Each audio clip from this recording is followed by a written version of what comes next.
إلى حضرة النبي المصطفى محمد صلى الله عليه وسلم وعلى إخوانه من الأنبياء والمرسلين والأولياء الشهداء.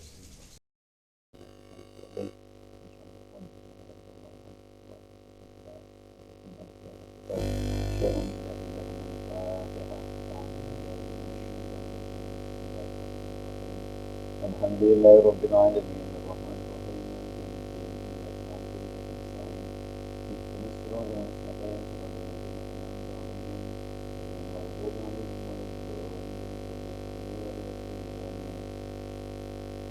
Alhamdulillahirabbil alamin wa bihi nasta'inu ala umuri dunya wad din wassalatu wassalamu ala asyrofil anbiya'i wal mursalin sayyidina wa maulana Muhammadin wa ala alihi wa sahbihi ajma'in. Rabbi shrah li sadri wa yassir li amri wahlul 'uqdatam min lisani yafqahu qawli. Amma ba'du. Qala al-musannif rahimahullahu ta'ala wa nafa'ana bihi wa an ja'alana min barakatihi fid dharain amin ya rabbal alamin. Bismillahirrahmanirrahim. Hadis yang ketiga.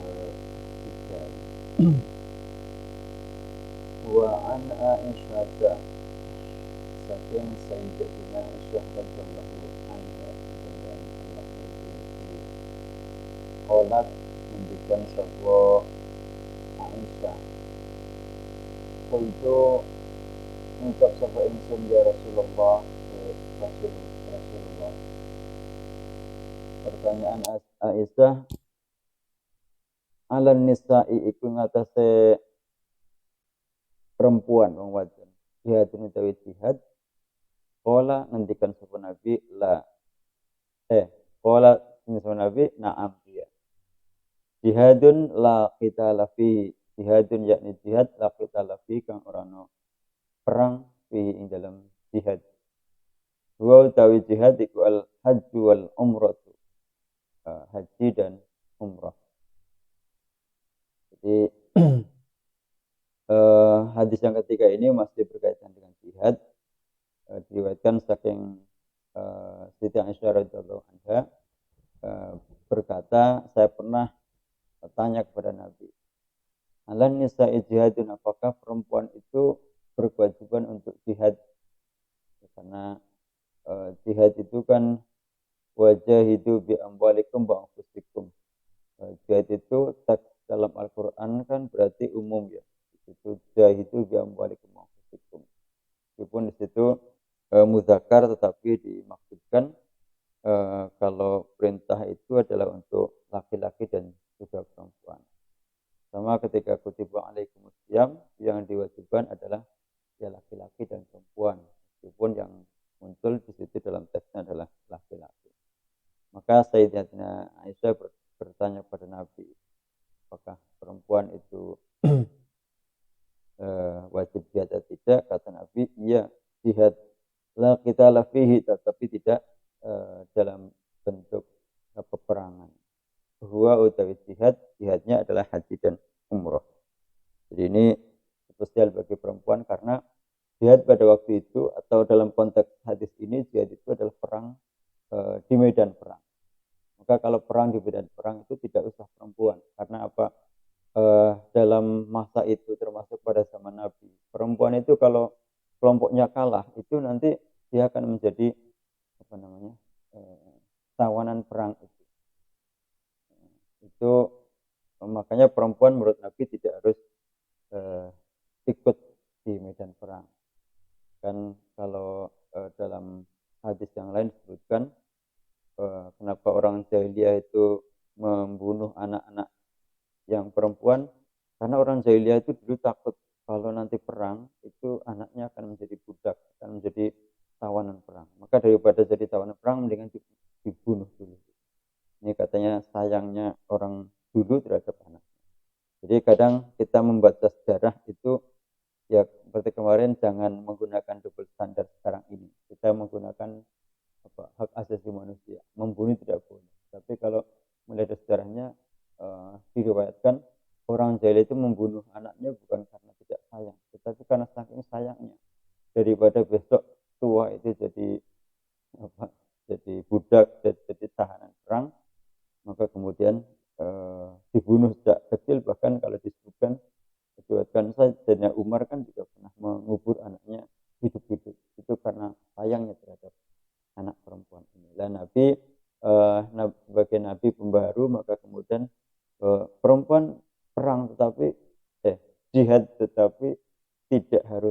berperang di medan perang.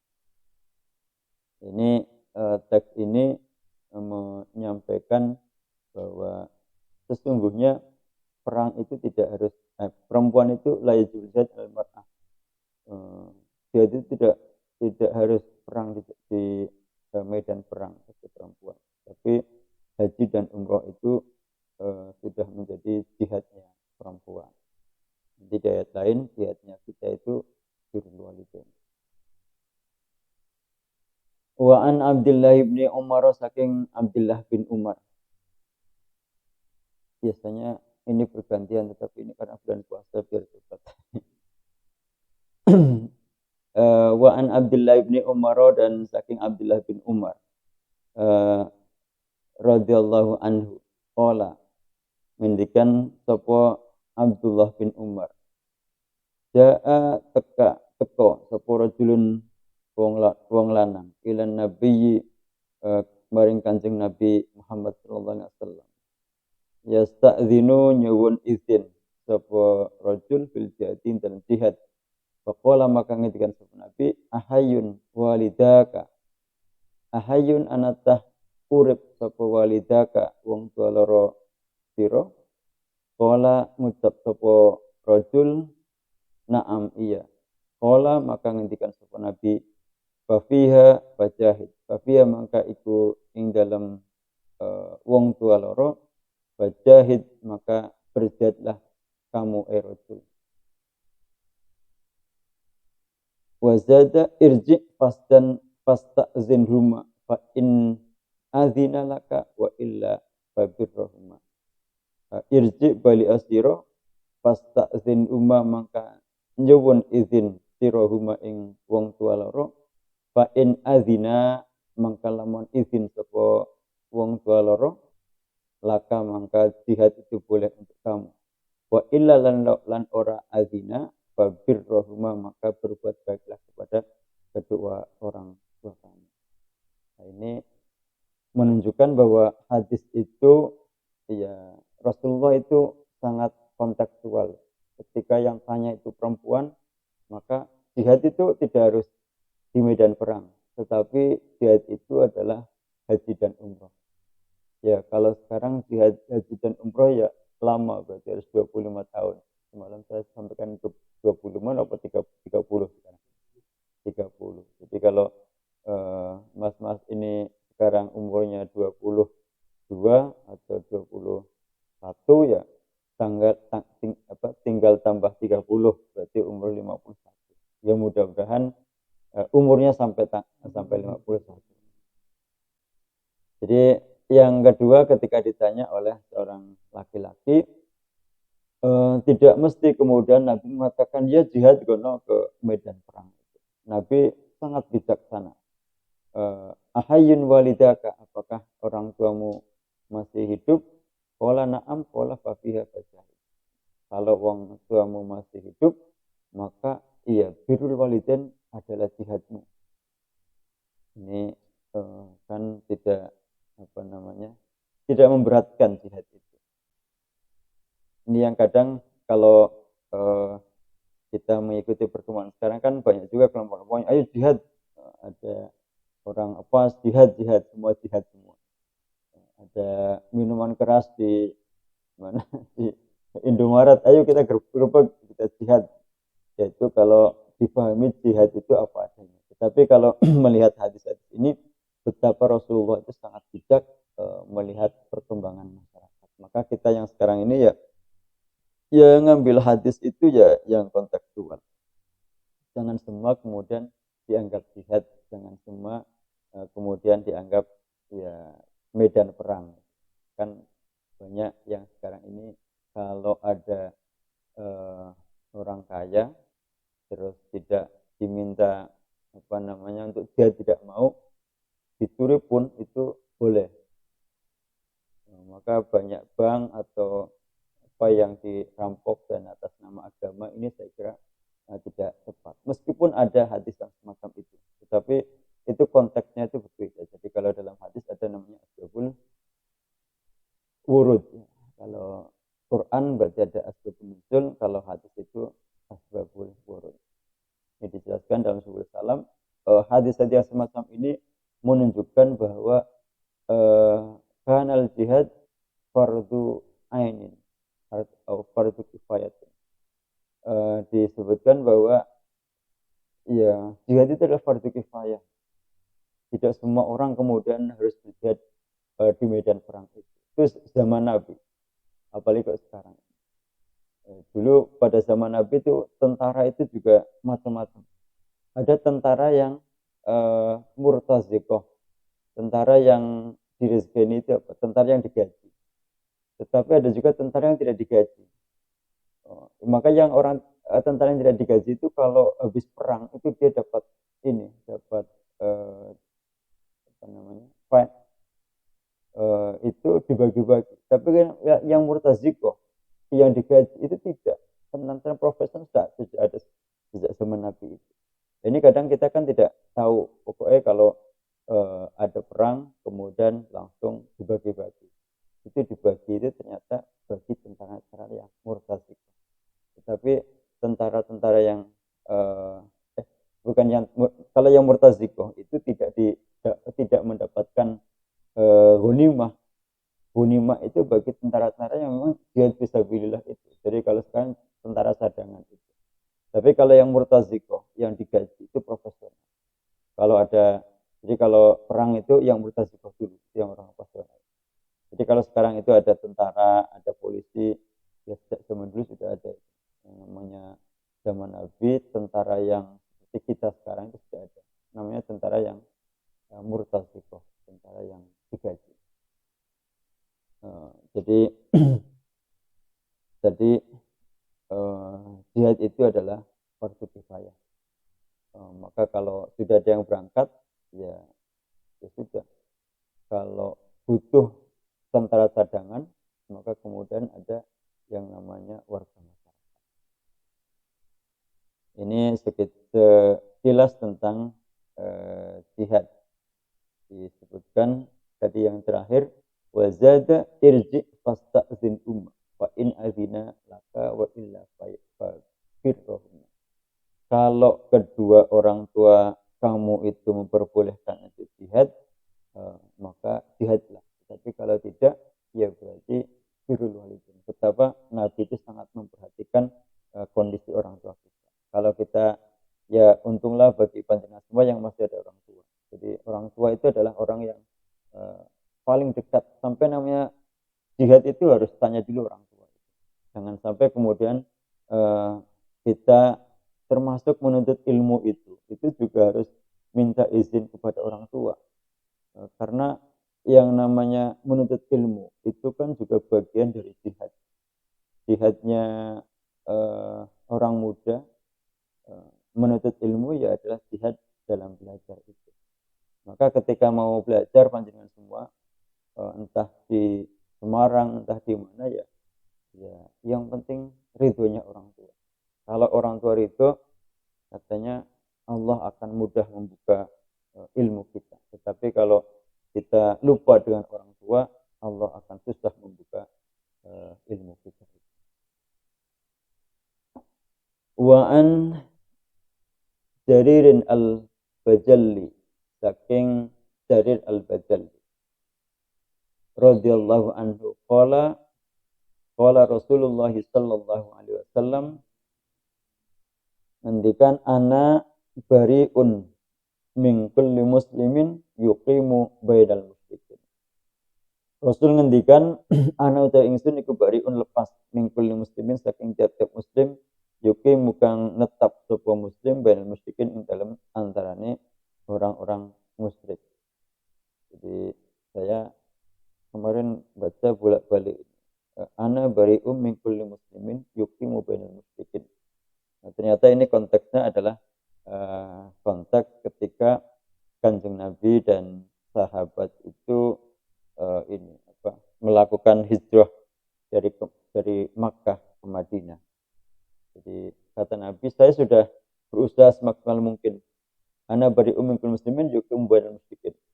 Yang ada di Makkah itu semuanya sudah pindah semua ke Madinah. Maka dengan adanya politik hijrah selesai saya mengatakan ya hijrah itu politik hijrah Nabi itu saya sudah lepas untuk menyelamatkan semua orang-orang Islam dari kalangan musyrik itu. Ya, karena kalau mungkin kita memahami di teks ini kan ya hijrah itu bagian dari yang diperintahkan oleh Allah Subhanahu wa taala. Tapi kalau dalam konteks fikih siasa, hijrah itu adalah ya politik Nabi dalam rangka menegakkan negara Islam di Madinah itu. Nabi tidak mungkin hidup di Mekah terus. Saya pernah menyampaikan itu ya panjenengan semua kalau pengen jadi orang itu memang keluar dari daerah sendiri itu, kecuali Ka'bah ya. Jangan jauh-jauh.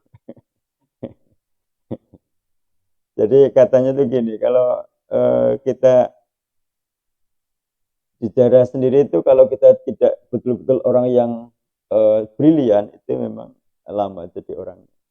Tapi kalau pas-pasan ya itu akan lebih baik kalau kita keluar dari daerah kita. Karena kalau kita balik lagi ke daerah kita, meskipun sampai sudah sarjana pendidikan atau sudah sarjana ekonomi, itu pulang kan ya pokoknya balik ya dipanggil namanya lagi. Tapi kalau sampai di sini atau di Semarang dapat orang Semarang gitu ya, itu di perumahan atau di mana nanti sudah beda. Dipanggilnya tidak lagi Mek gitu, Pak Meki gitu. Atau yang lainnya. Itu katanya begitu. Makanya kalau ya memang yang banyak itu begitu, kita keluar dari daerah itu. Jadi ini tadi menceritakan tentang hadis apa tadi? Bari min kulli muslimin yuqimu bainal musyrikin. Jadi orang-orang Islam sudah lepas semua, sudah berangkat semua ke Madinah, tinggal ada beberapa orang. Tetapi Nabi menganggap bahwa sudah diperintahkan semua yang muslim ayo hijrah ke Madinah.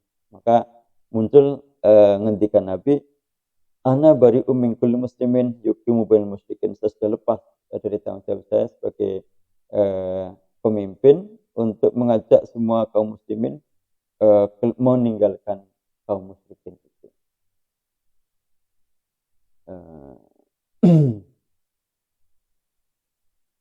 Kemudian hadis selanjutnya wa an Ibnu Abbas radhiyallahu anhu. Saking Ibnu Abbas radhiyallahu anhu. Qala Rasulullah sallallahu alaihi wasallam ngendikan sapa Kanjeng Rasul Muhammad sallallahu alaihi wasallam. La hijrata ora ana hijrah iku majud ba'dal fathi satu tak wise fat. Artinya fathu Makkah. Walakin jihadun wa niyatun. Walakin jihadun yang pastinya jihad wa niyatun dan niat. Jadi tadi penjelasan tadi melanjutkan bahwa Nabi itu kan hijrah dari Makkah ke Madinah. Dan di Makkah kemudian Nabi menjadi seorang pemimpin negara Madinah dengan piagam Madinah yang menjadi dasar negara. Yang saya sampaikan piagam Madinah itu adalah dasar negara paling modern pada saat itu. Dan itu yang mengatakan bukan Ibnu Athir atau Ibnu Hisham sebagai orang Muslim, tetapi yang mengatakan adalah Robert N. Bella, itu orientalis pada abad ke-19 Hijriah, abad ke-19. Dia udah betul orientalis, tapi dalam bukunya dia mengatakan bahwa piagam Madinah itu adalah dasar negara termodern pada saat itu. Karena memberikan perspektif yang lain. Semua orang itu boleh masuk di negara Madinah. Yang penting dia mau mau membantu negara Madinah. Entah muslim, non-muslim dan sebagainya. Nah, maka kalau konsep para ulama kita dulu itu ya Indonesia adalah negara Islam. Negara Islam itu tidak harus dasarnya Al-Quran dan As-Sunnah. Zaman Nabi itu yang namanya negara Madinah dasarnya bukan Quran dan Sunnah, tetapi dasarnya adalah piagam Madinah. Nah, maka ada yang mengatakan Pancasila itu adalah representasi dari piagam Madinah. dari 47 ayat 47 sila ya, kalau Pancasila kan 5 sila. Kalau Piagam Madinah itu 47 sila itu kalau dikumpulkan itu menjadi 5. Ketuhanan, kemanusiaan, persatuan, kerakyatan dan keadilan. Jangan sampai salah kayak emak-emak kalau di WA. Jadi itu yang kemudian sekarang jadi apa namanya? Sekarang ini jadi dasar negara kita. Maka kalau ada orang Pancasila adalah tauhid, ya memang mungkin beda perspektif ya, beda bata atau beda sumbernya. Mungkin sumbernya yang hanya mengatakan bahwa kita itu wajib apa namanya, ati Allah wa ati Rasul wa amri minkum, gitu aja. Tidak pernah membaca hadis-hadis yang semacam ini. La hijrata ba'dal fatih walakin jihadun wa niyatun. Jadi tidak ada hijrah setelah Fathu Makkah. Setelah orang itu Nabi sudah ada di Madinah, kemudian sudah punya negara Madinah, itu Nabi melakukan apa ya? Jadi perjalanan balik ke Makkah. Ketika sampai di Makkah, Nabi membuat pengumuman sambil jalan itu. Semua warga Makkah, kalau Anda pengen selamat, ikut kami, yakni negara Madinah. Siapa saja yang Muslim dan non-Muslim, ayo bersama-sama. Dan setelah pengumuman itu, semua orang Makkah, baik yang Muslim, yang Majusi, yang Nasrani, yang lain-lain, itu akhirnya tunduk kepada negara Madinah. Dan yang tunduk diselamatkan. Tapi kalau yang tidak tunduk, ada dua pilihan. Yang pertama itu adalah memberikan apa namanya pajak. Yang kedua adalah diperangi. Dan sebagian mereka memberi pajak, sebagian diperangi oleh kelompoknya Rasulullah. Nah, maka di sini la hijrata ba'dal fath, tidak ada hijrah setelah Fathu Makkah. Maksudnya hijrah itu ini ya, apa, ibadah. Ya kalau perspektif apa fikih atau tasawuf, hijrah itu adalah ibadah, perpindahan dari Makkah ke Madinah. Maka kita kenal ada hadis yang berkaitan hijrah itu, innamal a'malu binniyat wa innama likulli imri'in ma nawa. Ini berkaitan dengan orang yang hijrah dari Makkah ke Madinah. Ada yang hijrah karena pacarnya cantik, atau karena calon mertuanya yang kaya, atau yang lain-lain.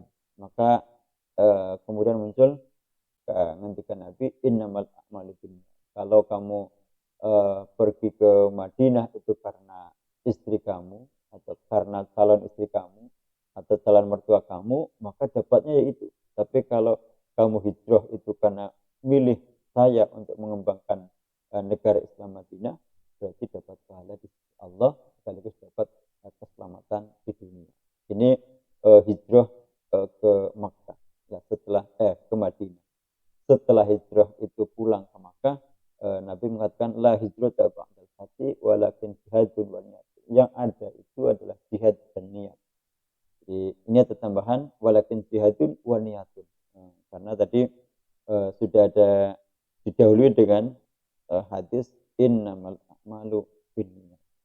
Jadi kata Imam Ghazali itu, persoalan niat itu ada orang yang kelihatannya ibadahnya itu kerjanya kerja ibadah yang ukhrawi, tetapi ternyata nilainya nilai duniawi. Ada juga orang yang kelihatannya itu kerja duniawi, tetapi ternyata kerja ukhrawi. Ya, kita kalau panjenengan semua kalau ke kampus kelihatannya itu kan ya ke kampus kan kuliah, tapi bisa juga kalau kita niati bahwa innamal a'malu binniyat, bahwa saya berangkat itu untuk mengeluarkan menghilangkan kebodohan, maka kita akan mendapatkan perbuatan itu adalah perbuatan akhirat. Kalau nanti saudara jadi guru SMA, kalau guru aliyah kan kayaknya banyak ibadahnya, atau jadi kiai di pesantren, ya penampilannya adalah ibadah ukhrawiyah. Tapi bisa juga kalau jadi kiai di pesantren tetapi tidak ikhlas, kan jadi perbuatan dunia. Maka niat itu menjadi penting bagi kita. Kelihatannya kita jalan ke pasar, tetapi niat kita itu adalah untuk mencari nafkah, maka kita dapat pahala, itu adalah perbuatan akhirat. Kelihatannya kita ke masjid itu jamaah, tetapi kalau niatnya itu biar nanti saya kenal dengan cewek gitu ya, atau biar nanti ada bapak-bapak, ibu-ibu yang memperhatikan saya cepet mantu gitu, itu kan juga tidak perbuatan akhirat yang sesungguhnya perbuatan dunia. Nah, maka di sini walakin jihadun wa niyatun, tetapi yang penting adalah jihad dan niat. Wa an Abdillah wa an Abi Musa al-Asy'ari, saking Abi Musa al-Asy'ari radhiyallahu anhu qala, ngucap sapa Abi Musa al-Asy'ari, qala Rasulullah sallallahu alaihi wasallam, man qatala, man sapane wong qatala, kalau qatala mateni ya, qatala saling mateni, litakuna kalimatullahi al-ulya fa huwa fisabilillah. Manut sapane wong qatala saling mateni sapa wong litakuna supaya ono apa kalimatullahi, kalimat Allah iku hiyal ulya, hiya utawi kalimat Allah iku al-ulya iku al-ulya mulia, bahwa menguteman iku fisabilillah, di jalan Allah. Ya, ini konsep jihad dalam arti apa namanya fikih itu ya, kalau kita berperang untuk menegakkan kalimat Allah, maka itu dianggap sebagai sabilillah. Tetapi kalau kita berperang tetapi hanya untuk mendapatkan harta, hanya untuk mendapatkan wanita atau mendapatkan yang lain, maka bukan sabilillah. Sama seperti sekarang ini kan juga sama. Kalau apapun pekerjaan kita, kalau kita niati ini adalah bagian dari perintah Allah, maka kita di sabilillah.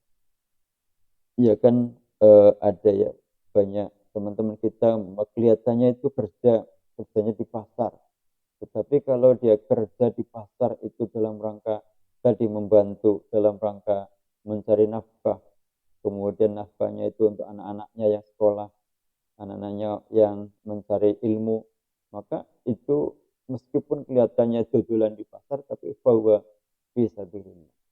Maka lagi-lagi kembali kepada innamal a'malu binniyat wa innama likulli imri'in ma nawa. Tergantung kepada niat kita. Wa an Abdullah bin Sa'di radhiyallahu anhu, saking Abdullah bin Sa'di radhiyallahu anhu qala, ngucap Abdullah bin Sa'di qala, ngantikan sapa Rasulullah sallallahu alaihi wasallam, la tangqati'u, ora putus kapal hijratu hijrah, ma qutila marupane ma qutila al adu, ma ing barang kutila kang den patene sapa al adu musuh. Jadi substansinya hijrah itu latang kotel hijrah, sesungguhnya substansi hijrah itu tidak akan putus selagi musuh masih dikutila, masih dibunuh. Jadi kalau kita membaca hadis ini memang jangan melihat secara letterlek gitu ya. Dan jangan hanya secara letterlek bahwa jihad itu adalah perang di medan perang. Kemudian al-adu itu kemudian musuh yang yakni tentara, itu tidak. Tetapi hadis ini menyampaikan ala subut hukmil hijrah, hukumnya hijrah, hukumnya tadi jihad itu ya masih berlangsung sampai sekarang, karena ya tadi musuh kita itu kan banyak. Musuh sekarang itu tidak lagi musuh dalam artian perang. Kemarin saya juga mengajak pada saudara sekalian, ini Mas Meki sudah memulai ada Instagram itu. Kalau mereka itu banyak membuat tulisan, banyak membuat agitasi, ya memang tugas kita adalah bagaimana orang muda-muda kita itu agar eh, dakwah mereka itu ya bisa tertani oleh kita. Belakangan ini kita kan sering ya di WA, sering WA. Kadang saya juga ketawa juga, kadang juga ini banyak umat tentang ini tentang puasa gitu ya. Mestinya guyonan itu tentang tentang puasa. Umpama tentang kemarin yang saya sampaikan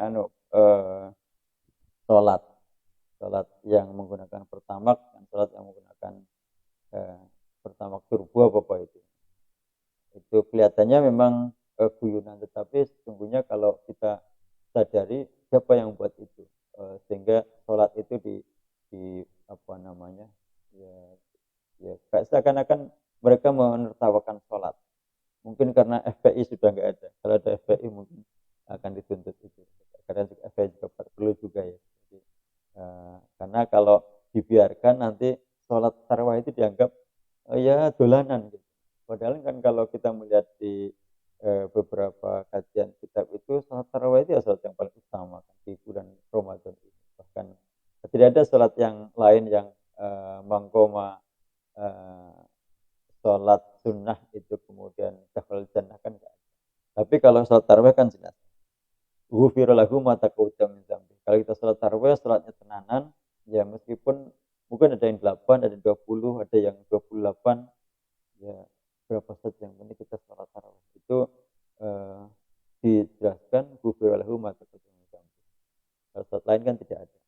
Maka saya kadang juga iya kalau tidak kita imbangi itu ya di Instagram, di Facebook, di mana saja mereka yang memperolok-olokkan Islam ya sangat banyak. Terakhir saya membaca ada ceramah dari orang mu'allaf. Jadi di ceramah itu dia menceritakan betapa kristenisasi di Indonesia itu sangat tinggi sekali, masif. Tetapi kalau saya lihat data-datanya dia tidak valid. Dia menceritakan tahun 90 tahun ini dan sekarang katanya umat Islam tinggal berapa 70% itu nggak valid. Saya sudah cek di di sensus penduduk itu datanya adalah 86,9 itu umat Islam meskipun ada penurunan dan bahkan di situ disebutkan Juni itu 86,90. Jadi ada kenaikan dari 86,90 menjadi 86,96.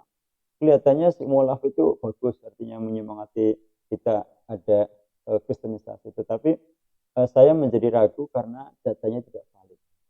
Data yang kita pakai kan tentu data yang ada, dan sensus penduduk itu datanya saya kira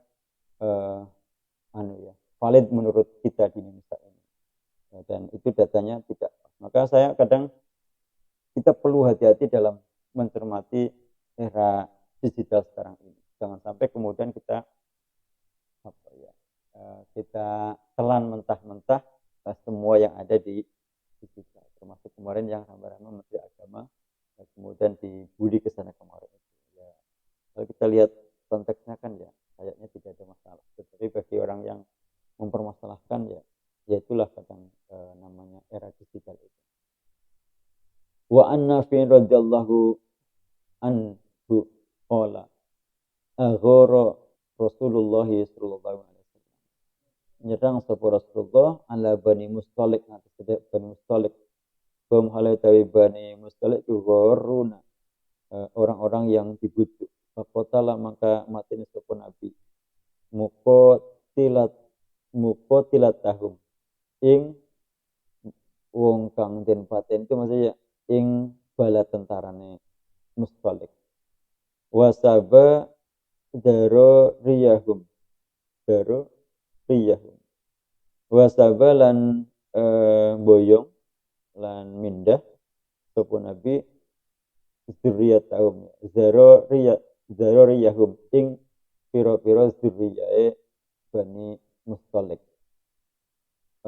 Haddatsani bidzalika Abdullah bin Umar wa fihi wa asaba yauma idzin duariyata wa asaba lan tibu lan nikah lan nikahi sapa nabi yauma idzin ing dalam iki dina, yakni waktu hadis ini disampaikan, wa asabalan nikah sapa nabi yauma idzin waktu itu Juwairiyata ing Siti Juwairiyah.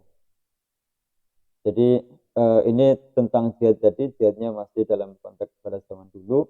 Nabi pernah jihad, pernah menyerang ke Bani Mustalik dan dan Nabi membunuh para tentara. Ya, muqatilatahum itu diartikan adalah tentara-tentara murtadzik, tentara-tentara yang yang digaji, tentara profesional. Wasaba zaroriyahum, dan kemudian memboyong orang-orang yang menjadi tawanan perang. Wa asaba yauma idzin Juwairiyah, salah satunya adalah Siti Juwairiyah yang kemudian dinikahi oleh Nabi. Kalau dinikahi kan nggak apa-apa.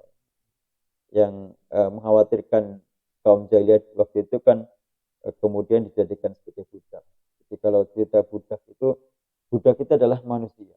Yang manusia itu diperlakukan seperti miliknya orang lain. Dia hanya dikasih makan, kemudian dia harus bekerja, tidak mau berarti harus berhadapan dengan sayyidnya itu. Ya, pada saat itu memang tradisinya semacam itu. Wa an Sulaiman bin Buraidah, banyak sekali ini. Qala wa an Sulaiman bin Buraidah an abi, saking bapaknya Sulaiman, qala ngendikan sapa ngucap sapa Sulaiman, kana ana sapa Rasulullah sallallahu alaihi wasallam idza amarona lekana merintah sapa nabi amiron ing amir ing pemimpin ala jasin ing atas pemimpin tentara atau sariyatan atau sariyah. Kalau amiron ala jasin artinya perang yang besar atau jihad yang besar, atau sariyatin atau perang yang kecil. Ausahu, maka wasiat sapa nabi hu ing amiron fi khassatihi, ing dalam kekhususane amir. Taqwallah, pertama adalah dengan taqwallah. Wa biman ma'ahu minal muslimin khairan, lan diminta wa biman lan kelawan wong ma'ahu besertane amir minal muslimin khairan, kebagusan. Jadi pesan Nabi yang pertama ketika mengirim tentara perang itu adalah taqwallah. Karena apa? Kata Nabi, ya saudara diutus itu untuk berjihad. Tsumma qala uhzu, perang nasira ala bismillah ing atase atas nama Allah, fisabilillah, di jalan Allah. Qatilu, perang nasira kabeh man ing wong kafaro kang kafir sapa Allah billahi kelawan Gusti Allah. Uzu, perang sira kabeh wala taghullulan aja nyidrani sira kabeh wala taghfirulan aja nyidrani sira kabeh wala taqtululan aja mateni sira kabeh walidan ing wong tua. Jadi salah satu etika perang etika perang itu tidak hanya dalam Islam. Kalau nanti saudara pernah baca ada hukum humaniter, hukum perang internasional. Itu sekarang itu salah satu yang tidak boleh itu adalah membunuh istilahnya itu uzu wala taghullu. Jangan menyidrani orang-orang sipil. Jadi murtaziko itu berarti ada kelompok sipil, ada kelompok militer. Jadi kalau perang itu boleh perang, kita memerangi tentara, tetapi tidak boleh mensidrai kelompok sipil. Begitu juga tidak boleh melukai orang tua. Wa idza laqita, nalikane ketemu sira adu wa kaing musuh sira minal musyrikin saking wong musyrik, fadhum, maka jalu sira hum ing musyrikin ila salasi khisalin, ing atase 3 hal. Fa ayatuhunna ajabuka ilaiha faqbal minhum.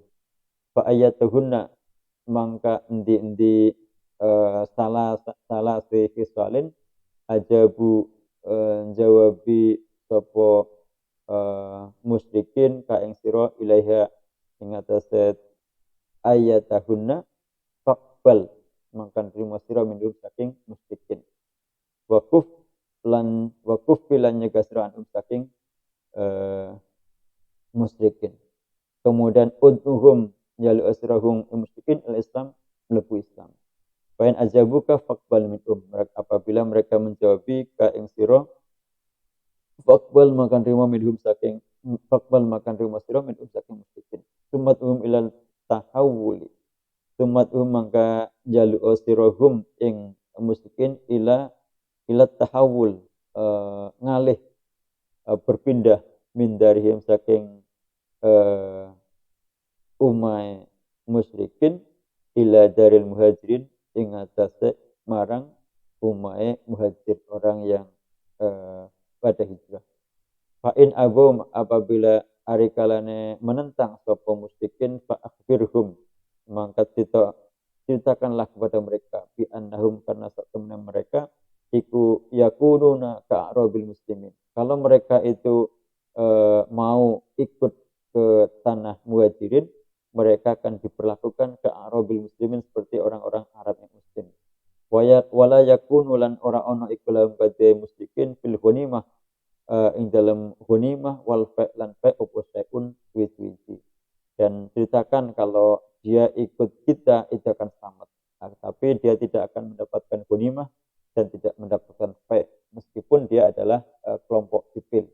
Ya karena apa? Kelompok sipil ya karena mereka masih baru kan. Illa ayyajahidu ma'al muslimin.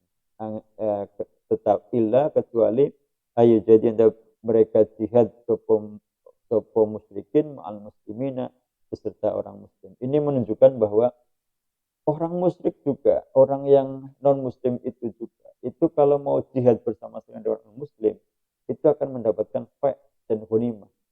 Ini kan sungguhnya bahwa negara Islam Madinah itu ya tidak muslim semua. Jadi kalau sekarang itu banyak orang minta khilafah gitu ya. Kita tegakkan khilafah. Kemudian nanti negara kita adalah negara khilafah. Semuanya muslim semua, dasarnya Quran. Hadis ini beda persepsi dengan hadis ini, dengan hadis-hadis yang ada dalam Bulughul Maram ini. Jadi konsep khilafah sekarang dengan khilafah pada zaman Nabi ternyata berbeda. Fa in arikalane hum musyrikin menentang pas alhum al jizyah. Kalau mereka menentang maka mereka harus memberikan jizyah kepada. Fa in ajabuka apabila mereka itu